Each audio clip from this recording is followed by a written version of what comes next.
অনেক জায়গায় যোগ হচ্ছে। তো এখন বিএনপিতে যোগ দেওয়ারটা প্রায় হিড়িক পড়ে গেছে, দম উঠে গেছে। কারণ হচ্ছে যে বিএনপি এখন একমাত্র দল যারা জনগণ মনে করছে যে সামনে সরকার গঠন করতে পারলে তারা দেশে সত্যিকার অর্থেই গণতান্ত্রিক একটা পরিবেশ তৈরি করতে পারবে। জনগণ যদি আমাদেরকে সমর্থন করে, আমরা বাংলাদেশের সত্যিকার অর্থেই একটা গণতান্ত্রিক অর্থনৈতিক দিক দিয়ে সমৃদ্ধ একটা রাষ্ট্র নির্মাণ করতে চাই। যে অনেক চড়াই পার হয়ে অনেক আন্দোলন, অনেক রক্তত্যাগ, অনেক আত্মত্যাগ এর মধ্য দিয়ে কিন্তু আমরা একটা সুযোগ পেয়েছি এই গণ অভ্যুত্থানের পরে, ছাত্র গণ অভ্যুত্থানের পরে একটা নতুনভাবে বাংলাদেশকে নির্মাণ করবার। এবং আপনারা ইতিমধ্যে দেখেছেন যে বর্তমান যে অন্তর্বর্তীকালীন সরকার আছে ডক্টর মোহাম্মদ ইউনূসের নেতৃত্বে, সেই সরকারের অধীনে অনেকগুলো আপনার সংস্কার কমিশন তৈরি করে 6টা প্রায় করার মধ্য দিয়ে আমরা একটা সংস্কারের সনদ আমরা স্বাক্ষর করেছি। এবং এখন আমি মনে করি যে দেশে একটা পরিবেশ তৈরি হয়েছে একটা অবাধ সুষ্ঠু নির্বাচন অনুষ্ঠানে। এবং আমি ধন্যবাদ জানাতে চাই যে এই অন্তর্বর্তীকালীন সরকার প্রধান আমাদের ডক্টর ইউনূস, তিনি ইতিমধ্যে 2026-এর ফেব্রুয়ারি মাসে নির্বাচন অনুষ্ঠানের ঘোষণা দিয়েছেন এবং সেইভাবেই আপনার প্রস্তুতি চলছে।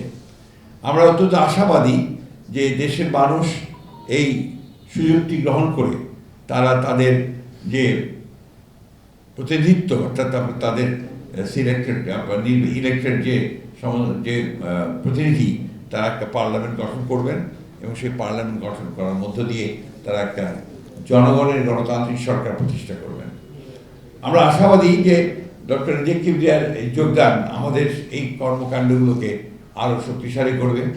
আপনারা জানেন ইতিমধ্যেই বিএনপি আমাদের ভারপ্রাপ্ত চেয়ারম্যান তারেক রহমানের নেতৃত্বে আমরা অনেকগুলো কর্মসূচি ঘোষণা করেছি এবং আমরা সবচেয়ে বড় জিনিস হচ্ছে যেটা যে আমরা তার নেতৃত্বেই এই আন্দোলন করেছি দীর্ঘ 15 বছর এবং আমরা আগামীতে তার নেতৃত্বেই বাংলাদেশে জনগণ যদি আমাদেরকে সমর্থন করে, আমরা বাংলাদেশের সত্যিকার অর্থেই একটা গণতান্ত্রিক অর্থনৈতিক দিক দিয়ে সমৃদ্ধ একটা রাষ্ট্র নির্মাণ করতে চাই।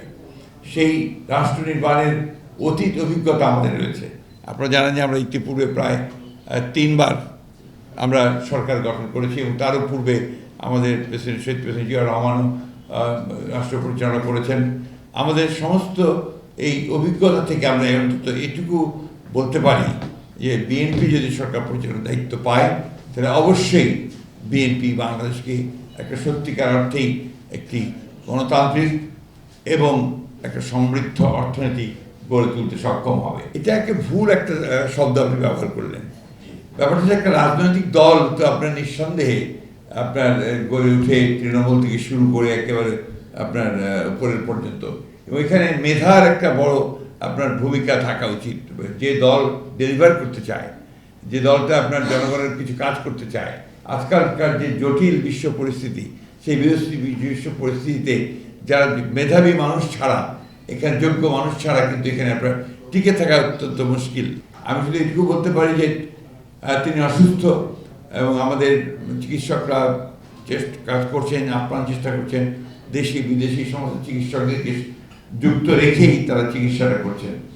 এবং আল্লাহ তাআলার কাছে আমরা সবসময় দেশবাসী এই দোয়া করছি যে আল্লাহ তাআলা তাকে যেন সুস্থ করে দেন এবং তিনি সুস্থ হয়ে আমাদের মাঝে আসেন। অনেক জায়গায় যোগ হচ্ছে। তো এখন বিএনপিতে যোগ দেওয়ারটা প্রায় হিড়িক পড়ে গেছে, দম উঠে গেছে।